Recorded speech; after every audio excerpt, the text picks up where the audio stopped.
Thanks for tuning in to this episode of Workshop Wednesday. My name is Ben Kreitzberg. I'm one of the program managers at the Conflict Resolution Center of Montgomery County. And for this edition of Workshop Wednesday, I'm very happy to be joined by Joseph Hooks. He is the creator and founder of 480 Club, and he's also a well-known community advocate and coach in the Montgomery Village area of Montgomery County. So I know I've given him a little bit of an introduction, but I'll pass it off to you, Coach, to introduce yourself and give a little bit of a description of who you are and what brought you here. Yes, thank you. Thank you for the opportunity. I want to thank you for allowing me this time to kind of chat. Also want to thank Conflict Resolution for what they do in the community as well. I'm really proud and honored to have worked with you all, either collaboratively or actually as an employee. So my name is Joseph Hooks, as you heard. I am the founding director of 480 Club, established in 2014.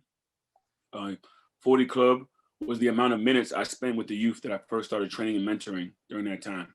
I really focused on sports training and mental training, really giving that wraparound services in the off season with underage, or I was saying, but like middle school students, fifth grade, during the time of vulnerable times where they usually weren't programmed. That's where it started from. That's the roots. That's where we get the 480 Club name.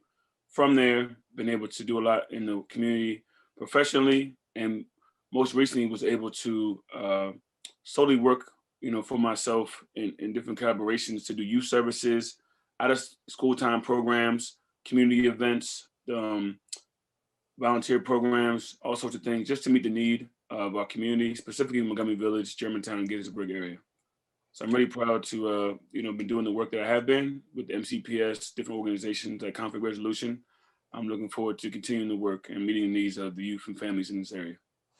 All right. Yeah, that's great, Coach. And I'm really happy there's people like you, facilitating those kind of programs out there for our youth, making sure kids are able to stay active and, participate in sports during those times, like you said, those vulnerable times when there's usually not a lot of programming going on. Mm-hmm. So what I'm curious to hear your input on and, talk with you a little bit about is the effect that sports and, that physical activity and that those team-based activities have on young people in terms of giving them conflict management skills. Because I know for myself personally, when I grew up in middle school and high school, I didn't really have a lot of programming or education on conflict resolution and conflict resolution skills. But I think a lot of the skills that I did get growing up were through playing sports and those activities I got to do, those team-based activities I did in school. So I just wanted to, get your opinion on that and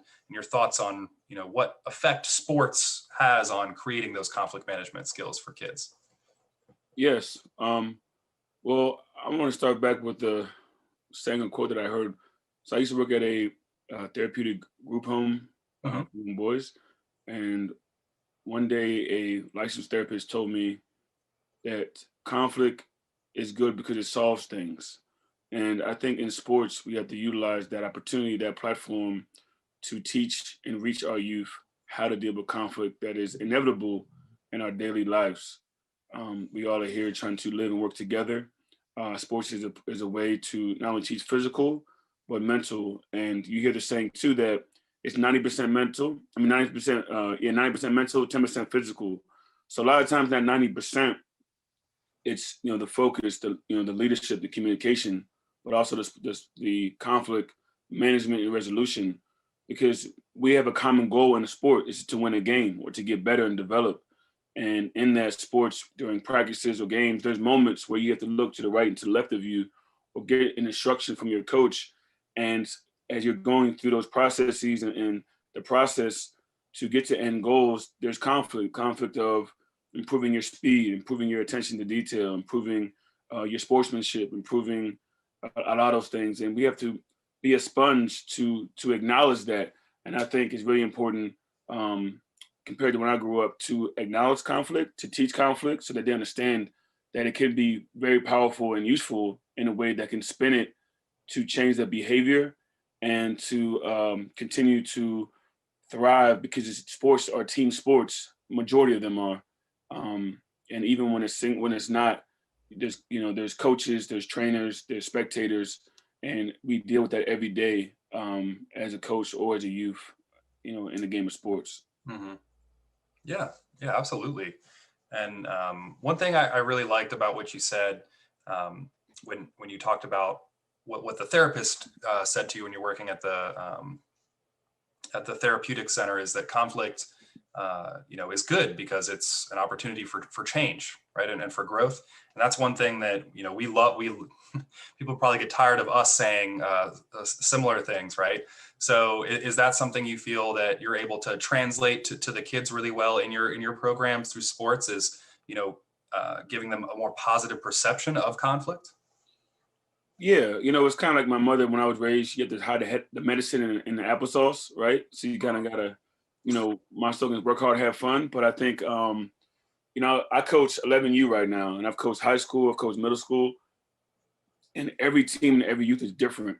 And so when you get trained um, with conflict or in trauma informed care, um, you get the tools to identify and realize how to communicate and reach and support the growth in conflict resolution.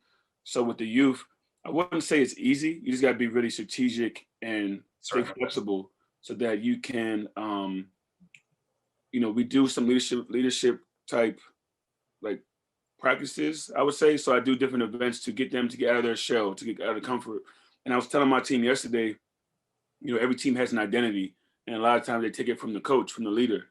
And we were talking about standards, and then we were talking about competitiveness and challenges and toughness. And I said, this team really needs love. And I said, everybody in a safe way with COVID, show each other some love. Go around, give everybody an elbow, give everybody a pound, give everybody, a chest bump, just to show each other love. And what that does is prepare you so that when conflict comes, when we play a game next Saturday, that we can rely on those experiences to better be able to meet at a level ground. And with conflict, right, there's this side, and then there's the middle. And with those building those relationships, they're more able to accept the positive challenge of saying, this is what I want, this is what I need, this is what's going on, and how can we solve this to get to the outcome together? And when that happens, we promote that, we emphasize that, just like we would with a touchdown. We want to say, I like how you encouraged him. I like how, you took it, you acknowledged that you could, do something better, or just as a coach, you can see things before they happen. So if, depending on how someone passed somebody the ball, you can see that conflict is building based on, how they're communicating and treating one another. So um, it's tough for the kids to realize, they're learning right now. But I think as a coach, since I've been trained and been around this for a while, I've been helpful in identifying those and really making sure that I emphasize the positive outcomes when able to teach them that conflict resolution is very important so that we can get to the common goals. Hmm.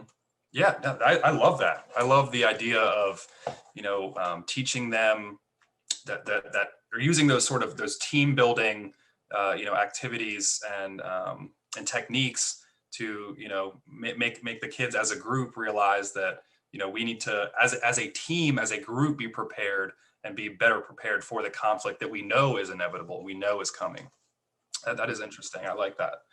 uh, let me ask you, I want to switch gears a little bit here and talk about how, obviously, it kind of makes sense to think about how sports and, team sports prepares, groups of youth, in your case, to be better at dealing with conflict as a group.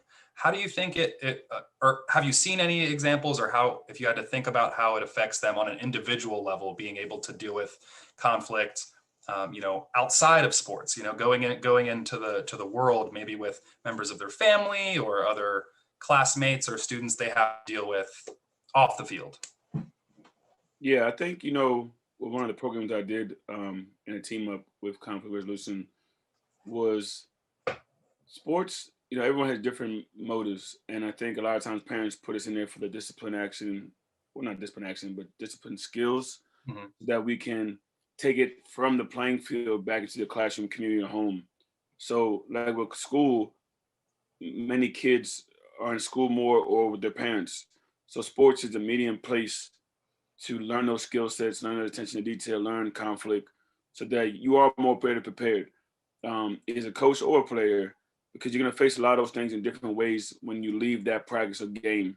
And that's why they say, like the switch, how to turn it on and off from being super competitive to, to not, we want you to play hard. We want you to compete, but we got to know that when that's done, that you're able to go back into the community, be positive, handle adversity, handle when you see recognize conflict. That if it's if you're in school and someone accidentally takes your chair or your pencil, or you realize that one of your friends, someone else doesn't like each other, you recognize what you learned in sports, or you see those tough moments to prepare you for the other ones that are to come. And I think for me, being in sports my whole life, I would not be where I am today if I didn't go through those conflict opportunities. If it's individually for myself, where I have maybe a view, understanding with my coach, or a teammate that I'm not sure how they feel about me. And as an adult, those same things happen day to day through business, through services, and it has built up not a wall, but a toolbox, a tool belt to be able to say, I've gone through this before. I recognize this. What's the best way to deal with it going forward, so that I can continue to go forward. And a lot of times conflict, if we don't address it or acknowledge it, it'll go, right or left. And that's what we try to teach them, is how can we move forward um, individually and as a group. Because Yeah. right now, I won a lot of championships. But my team last year, we were runner-ups, which is great for some. But as a goal, we have to address some conflicts within our team and ourselves and us individually, so that we can, you got my dog right here. I'm having a conflict with him right now. He wants to leave. We're having a conflict of things that we need to change ourselves. And I read a quote this morning. It isn't the best teams or the best talent that win championships. It's the best teams. And to be the best team, like I said, conflict is great because we're identifying, we're working together how to deal with the things that we need to improve. And it'll be different per team, different per coach, different per kid. And I think teachers have been able to value and know that when an athlete, like it's always a saying that most students improve better when they're playing sports or when they're involved with something, when they're committed to something. Mhm. So if we can keep them constantly programmed or trained and coached up, that they can affect their classroom and can affect how they are in the community. Yeah. No, yeah, absolutely. And I like what you said about your analogy, where you said, that your experience personally in sports throughout your life has put up not a wall, but has given you this tool belt, right? Of different, so you have all these different tools to deal with all these different situations, because you learned all these transferable skills from sports and playing sports with a team. And that, that really does help, not only you personally, right, in your own experiences, but you've seen that happen with a lot of the kids you've worked with, which is fantastic. Uh, so I want to address, obviously we're in a pandemic right now. There's a lot of lockdown restrictions. So, that's clearly put a huge dent on what you can do with team sports, and how, it's completely changed the way you're able to interact with your teammates, right? Even like you said, give an elbow instead of, a hug, or maybe, coming in closer, you got to sort of just be a little bit, that distance is there. So what kinds of challenges have you run into with these restrictions during lockdown? And, what are some ways you've been able to navigate those? So the challenge is, when COVID really first hit, I would do Monday calls with them, Zoom, just to check in. Like I said, I think they need to become more of a family. So with the social media world that that we're living in now, with the kids having more devices, is and it happens all the time. I believe conflict resolution does a lot of training on social media, Mhm. or is being able to be present in those conversations, and we're not going to be in all of them. So I do have a group chat with them. I try to put out positivity out there, um, and not being able to see them has been an effect. That social emotional connection, to identify and recognize what maybe conflict might be. So when we leave practices right now, they go home. I don't see them, and our practices obviously are limited to spacing, amount of people in the group. Mhm. Um, so I can only imagine human behavior when things get a little bit better and they're closer together, and you can bump more elbows and you can, tackle to the ground. There's a lot of things that are built up. So what I'll do as a coach is prepare them and recognize that and say, hey, yo, now we're able to do this, or now we're going to be able to do that. These are things that are coming ahead. And when they trust you and when they know that you recognize it, right? Like they're gonna be more open and prepared to handle those conflicts. And it's not gonna be perfect. It takes time.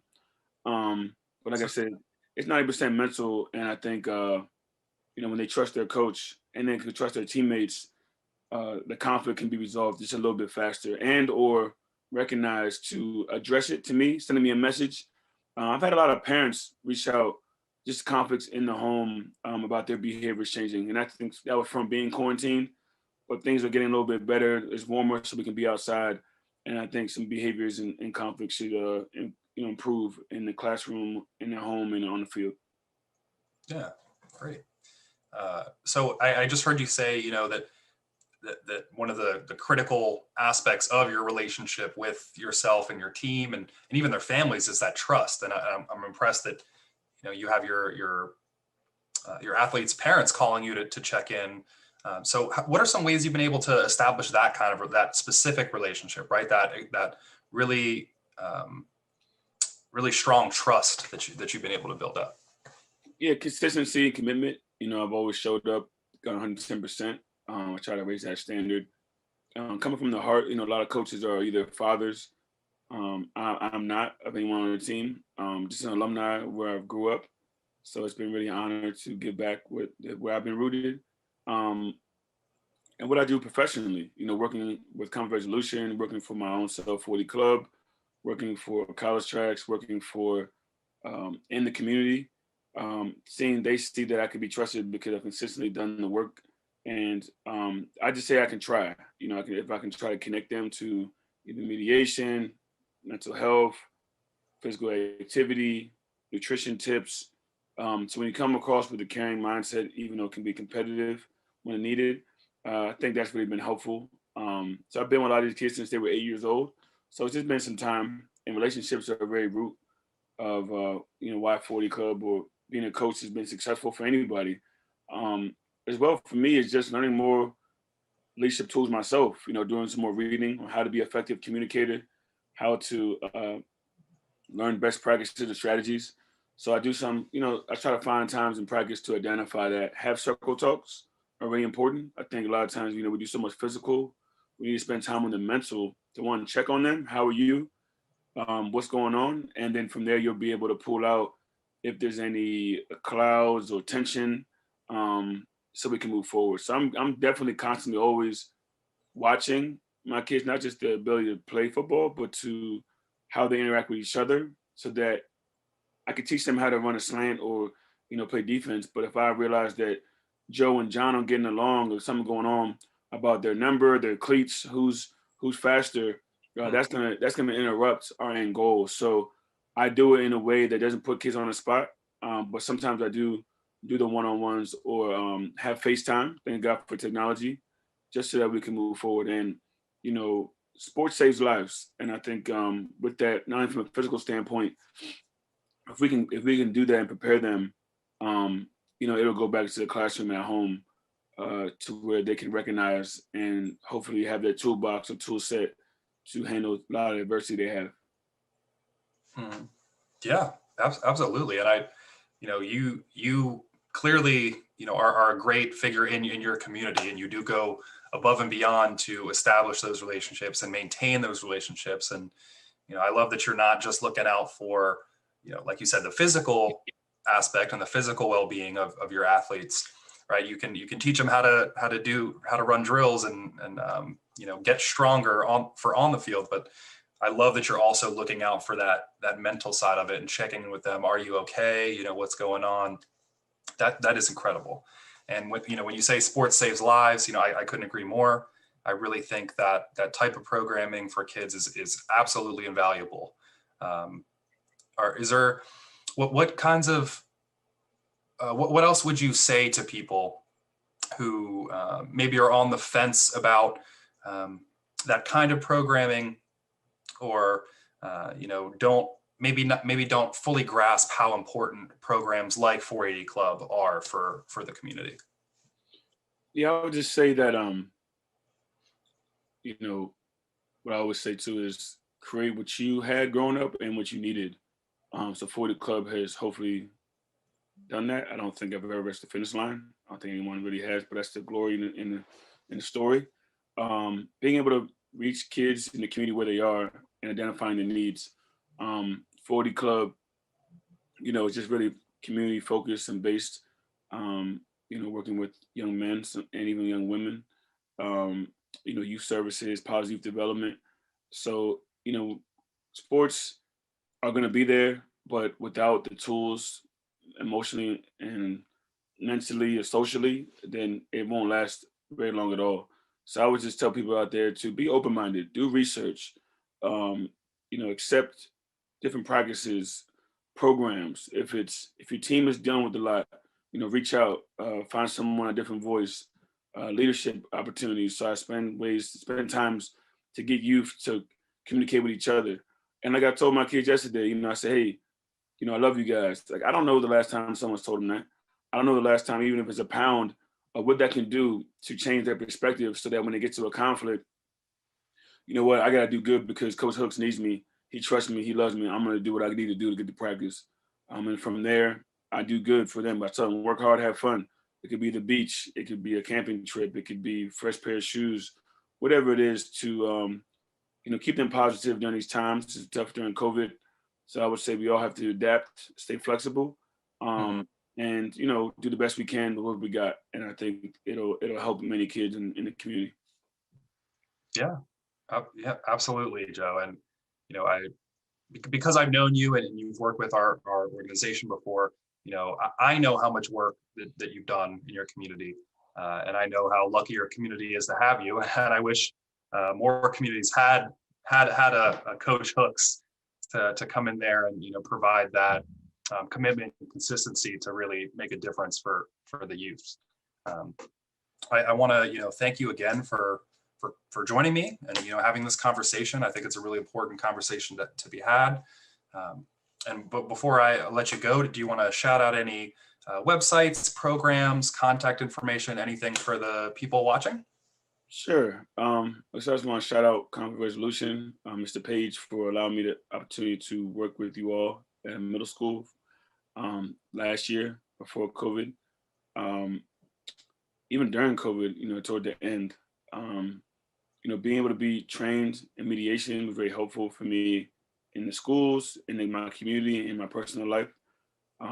Then realizing how much everything is, it's like project management. A lot of things need mediation or conflict resolution. Doesn't have to be always extreme. People think conflict like, I don't like somebody or something bad is going on. It could just be something simple. So that's been really giving me the tools to add to my toolbox as a coach and as a person and professional. So I want to thank them. If you want to, follow, see what 40 Club is doing, you can go to www.40club.com. Just shares a little bit of a story about me, what we've been doing, where we're at. So we have a lot of opportunities, but we're looking to do more, do the best we can, what we got. And I'm looking forward to continuing the relationship with conflict resolution because sports have conflict and like I said, sports saves lives. And so there's resolution and mediation. So it's continued the work and I know we'll try to do the best we can from Montgomery County.